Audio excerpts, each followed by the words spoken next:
Dyslexic बीमारी से जूझता वो लड़का आखिर जंगली कुत्तों से भागते हुए कैसे दूसरी दुनिया में पहुंच जाता है और उसे वहां जब दूसरे प्लैनेट के लोग मिलते हैं तो कैसे वो मंगल ग्रह से आई एक लड़की के साथ मिलकर उनका मुकाबला करता है।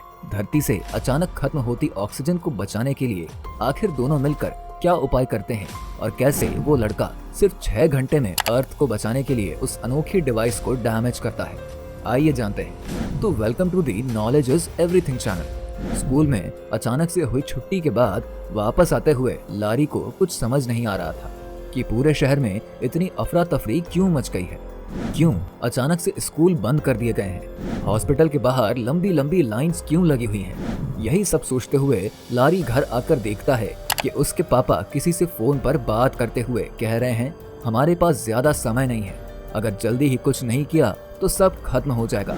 लारी टीवी ऑन करता है। टीवी पर हर तरफ घटते हुए ऑक्सीजन का लेवल और धरती पर बढ़ने वाले संकट के बारे में न्यूज चल रही थी, जो अब थोड़ी बहुत लारी को भी समझ आने लगी थी। लेकिन लारी का ध्यान इन सब बातों पर इतना नहीं था। वो तो बस यही सोच रहा था कि क्यों कोई उसे नहीं समझता। वो तो बिल्कुल वैसा ही लिखता है जैसा उसकी बुक्स में रहता है, फिर क्यों उसे बेवजह पनिश किया जाता है। वैसे एक बार चेकअप में किसी डॉक्टर ने बताया था कि उसे डिसलेक्सिक नाम की बीमारी है, जिसमें अल्फाबेट को पहचानने से लेकर पढ़ने लिखने में कई प्रॉब्लम्स होती हैं। लेकिन अगर उसे ये बीमारी है तो इसमें उसकी क्या गलती, क्यों कोई उसे नहीं समझता है। यही सब सोच में डूबा हुआ लारी कब घर से निकलकर अपनी फेवरेट जगह पर आकर बैठ गया था उसे पता भी नहीं चला। लेकिन तभी अचानक से उसके पीछे कुछ जंगली कुत्ते पड़ गए, जिनसे भागते भागते लारी को ध्यान ही नहीं रहा कि वो कब जंगलों के बीच में पहुंच गया। उसे तो अब रास्ता भी समझ नहीं आ रहा था कि वो इस जंगल में किधर जाए। रास्ते की तलाश में लारी धीरे धीरे जंगल में बढ़ गया, लेकिन तभी उसका पैर किसी चीज में फंसा और वो जमीन पर गिर गया। गिरते ही उसका हाथ एक पत्थर से टकराया और अचानक से सामने एक शीशे की दीवार आ गई। उसने जैसे ही इस पर हाथ लगाया, शीशा घूम गया और अंदर एक खूबसूरत रास्ता दिखाई देने लगा। लारी ना चाहते हुए खुद को वहां जाने से रोक नहीं पाया। लेकिन ये क्या, अंदर जाते ही लारी तो पूरी तरह से बदल गया था। उसका शरीर तो बिल्कुल मस्त किसी हॉलीवुड एक्टर की तरह हो गया था और उसकी पर्सनालिटी भी काफी अट्रैक्टिव हो गई थी। लेकिन उसे ये नई नवेली दुनिया कुछ समझ नहीं आ रही थी, क्योंकि यहाँ लोग उससे काफी अलग थे। उनके कपड़े उससे काफी अलग थे, उनका रंग रूप उससे काफी अलग था। लारी को कुछ समझ नहीं आ रहा था और वो बस आगे बढ़ता चला जा रहा था। थोड़ा और आगे बढ़ने पर उसे एक लड़की दिखाई देती है जो उसे कुछ कुछ अपने जैसी ही दिखती है। वो जाकर उस लड़की का नाम पूछता है, लेकिन शायद वो उसकी लैंग्वेज समझ नहीं पाती और अचानक से लारी का हाथ पकड़ लेती है। इस अचानक के रिएक्शन से लारी हड़बड़ा जाता है, लेकिन वो देखता है कि लड़की के हाथ पकड़ते ही लारी का हाथ एकदम लाल हो जाता है। लारी के हाथ को पकड़कर 2 मिनट आंखें बंद करने के बाद वो बताती है कि उसका नाम पेंगिस है और वो यहाँ मंगल ग्रह से आई है। लारी को तो पहले विश्वास ही नहीं होता कि वो यहाँ मंगल ग्रह से आई है। जब लारी उससे यहाँ आने का कारण पूछता है तो उससे पता चलता है कि पेंगिस दरअसल मंगल ग्रह पर एक साइंटिफिक टीम का हिस्सा है और उसके प्लैनेट पर आयरन और ऑक्सीजन की मात्रा अचानक से बहुत ज्यादा बढ़ने लगी है। ऐसे में अगर समय रहते उसे कंट्रोल नहीं किया गया तो जल्दी ही उनका प्लैनेट खत्म हो जाएगा। इसका सलूशन ढूंढने में उसकी टीम को पता चला था कि पृथ्वी पर काफी मात्रा में कार्बन डाइऑक्साइड मौजूद है। ऐसे में अगर किसी तरह से कार्बन डाइऑक्साइड को यहाँ लाया जा सके तो यहाँ ऑक्सीजन की बढ़ी हुई मात्रा को कंट्रोल किया जा सकता है और मार्स प्लैनेट को बचाया जा सकता है। लारी को तो विश्वास ही नहीं हो रहा था कि जिस धरती पर वो लोग पोल्यूशन और कार्बन डाइऑक्साइड से परेशान है, कोई एक्चुअल में उसे अपने प्लैनेट पर ले जाना चाहता है। पेंगिस उसे बताती है कि उसे धरती पर जाना था, लेकिन वो यहाँ गलती से आ गई है और अब यहाँ से धरती पर जाने का रास्ता नहीं ढूंढ पा रही है। लारी उसे बताता है कि वो भी धरती पर से ही आया है, लेकिन ये उसके साथ अनजाने में हुआ है। दोनों एक दूसरे की जरूरत समझते हुए आपस में दोस्ती कर लेते हैं और आगे क्या करना है इसके बारे में सोचने लगते हैं।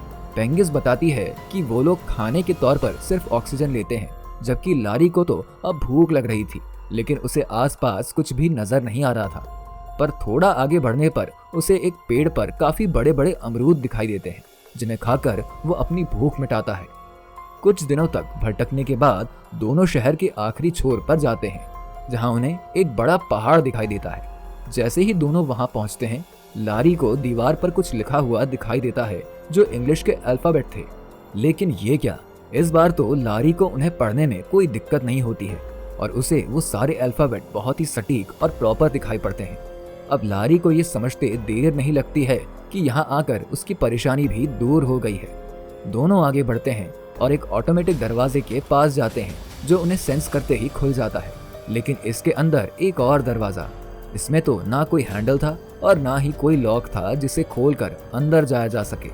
काफी कोशिशों के बाद जब दरवाजा नहीं खुलता तो आखिरी कोशिश के तौर पर दोनों एक साथ दरवाजे को टच करते हैं और अचानक से दरवाजा खुल जाता है जहां अंदर पूरी लैबोरेटरी रहती है।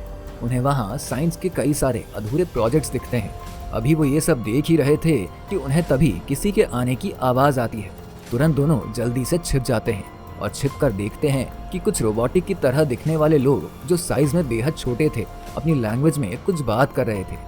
उनकी बातों से उन्हें ज्यादा कुछ तो नहीं समझ आया, लेकिन हाँ इतना जरूर समझ आया था कि वो दूसरे प्लैनेट के लोग हैं जो धीरे धीरे करके अर्थ और मार्स पर अपना कब्जा करना चाहते हैं और इसलिए वो नहीं चाहते कि कभी भी कोई पृथ्वीवासी और मार्स का रहने वाला व्यक्ति आपस में मिले और दोनों एक दूसरे की जरूरतों को पूरा करें। धरती और मार्स पर अचानक से ऑक्सीजन का घटना और बढ़ना भी इनके द्वारा कंट्रोल्ड एक डिवाइस से ही किया जा रहा था। जल्दी ही इन्हें ये बात समझ में आ गई कि इनकी जान खतरे में है और इसी हड़बड़ाहट में लारी से एक गलती हो जाती है और उसके हाथ से लगकर कुछ गिरकर टूट जाता है। दोनों को देखते ही दूसरे प्लैनेट के लोग इन पर अटैक कर देते हैं और इनका हाथ पकड़ लेते हैं। जैसे ही वो इनका हाथ पकड़ते हैं इन्हें तेज बिजली से करंट लगने शुरू हो जाते हैं। दोनों काफी कोशिश करते हैं उनसे अपना हाथ छुड़ाने की, लेकिन लाख कोशिशों के बाद भी वो ऐसा नहीं कर पाते हैं।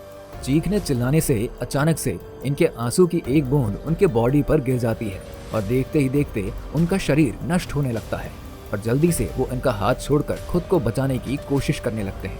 लेकिन अगले ही पल उनका शरीर जलकर राख हो जाता है। अब इन दोनों को ये तो समझ आ गया था कि इनके आंसुओं में कुछ तो ऐसा है जिसका मुकाबला ये लोग नहीं कर सकते हैं।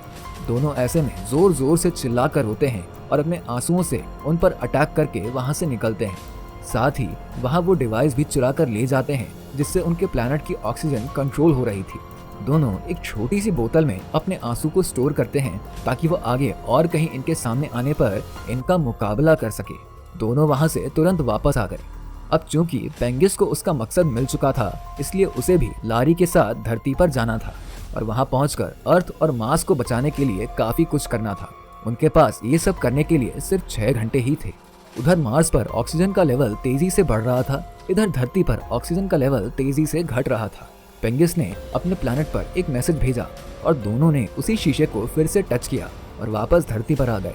दूसरी तरफ आते ही लारी फिर से अपने ओरिजिनल एज में आ चुका था। भागते भागते वो तुरंत अपने पापा के पास पहुंचा और उन्हें पूरी बात बताई। लारी के पापा को पूरा मामला तुरंत समझ आ गया क्योंकि वो भी एक साइंटिस्ट थे और धरती पर अचानक से घटती ऑक्सीजन की वजह से उनके साथ साथ पूरी धरती की साइंटिस्ट की टीम काफी परेशान थी। तीनों मिलकर जल्दी से जल्दी उस डिवाइस को खत्म करने की कोशिश करने लगे।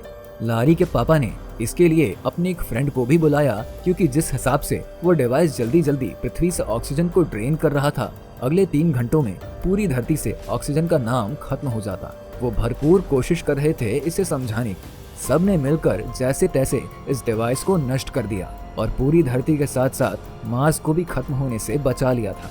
अब पेंगिस के भी जाने का समय हो गया था क्योंकि इस डिवाइस के नष्ट होते ही उसके प्लैनेट पर भी ऑक्सीजन कंट्रोल हो गया था। पेंगिस लारी को अलविदा कहती है और एक बटन को दबाकर वापस अपने प्लैनेट पर चली जाती है। वीडियो को लाइक शेयर कर नॉलेज इज एवरीथिंग को सब्सक्राइब करें।